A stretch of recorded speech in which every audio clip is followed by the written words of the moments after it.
Jumpa bersama saya Dedi Susanto. Jadi di video kali ini kita akan membahas topik mengenai 3 akar kejahatan atau 3 akar kebaikan. Dan ini semuanya berhubungan dengan karma, ya. Jadi kita akan membahas itu. Jadi gini. Jadi sebelum kita masuk ke 3 akar kejahatan atau 3 akar kebaikan, perlu dulu kita pahami apa itu karma, karena nanti ini saling berhubungan, ya. Jadi apa itu karma? Jadi karma adalah suatu perbuatan yang diawali dengan kehendak atau niat. Kalau dalam bahasa Palinya disebut cetana.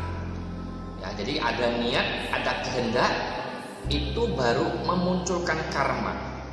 Kalau tidak ada niat, tidak ada kehendak, maka karma tidak bisa muncul. Maka sesuai dengan pengertian yang tadi saya sebutkan, maka jelaslah karma itu seperti apa. Ya. Sekarang apa akar-akarnya? Jadi kita kan mengenal karma baik dan karma buruk. Ya, tentu ada yang melandasi, ya, yang kita sebut sebagai akar-akarnya. Ya, ada 3. Jadi yaitu apa saja? Yang pertama, akarnya itu yang pertama mulai dari pikiran. Jadi ketika pikiran kita sudah bekerja, di situ sudah muncul yang namanya proses-proses karma. Ada niat di sana. Ini adalah akar yang pertama. Oleh sebab itu, maka kita sebagai manusia hendaknya mengawali kehidupan itu dengan pikiran-pikiran yang baik. Karena ketika pikiran-pikiran baik kita kembangkan, di situ sudah muncul karma. Disitulah awalnya. Maka di dalam sabda Buddha, di dalam Dhammapada, Buddha mengawali dengan pikiran. Pikiran adalah pembentuk.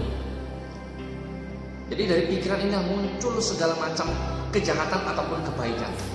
Maka ketika kita sudah tahu akar yang pertama adalah pikiran, maka setiap harilah seharusnya kita sebagai manusia harus berpikiran yang selalu baik, yang selalu positif.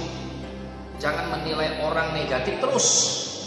Ya, ketika kita menilai orang negatif terus dengan pikiran negatif, dengan pikiran yang tidak baik, kita sudah menimbun karma buruk. Sama juga ketika kita memikirkan hal-hal yang baik, kita memikirkan hal-hal yang positif, kita sudah menimbun karma-karma yang positif.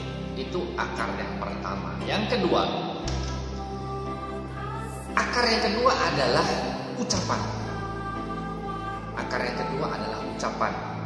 Maka kita seharusnya mulut ini digunakan untuk mengucapkan hal-hal yang baik.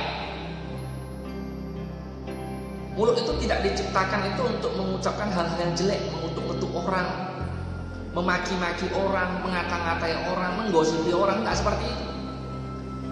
Tapi mulut ini digunakan untuk hal-hal yang baik, yang bisa menyenangkan orang lain, memberi nasihat kepada orang lain, mengucapkan sesuatu yang membuat orang termotivasi. Itu tujuannya mulut ini diciptakan. Tapi kebanyakan dari kita menggunakan mulut untuk hal-hal yang negatif. Ini akar yang kedua. Jadi jika kita sudah mengetahui akar yang kedua ini adalah ucapan yang bersumber dari mulut, maka lakukanlah atau perbuatlah ucapan-ucapan yang baik, yang menyenangkan orang lain, yang memotivasi orang lain. Kita sudah menambah karma melalui ucapan. Itu akar yang kedua. Selanjutnya akar yang ketiga, akar yang terakhir, yaitu perbuatan. Ya, dari pikiran turun kepada ucapan, kemudian masuk kepada perbuatan. Maka lengkaplah karma ini, sempurnalah karma ini. Entah itu baik, entah itu buruk.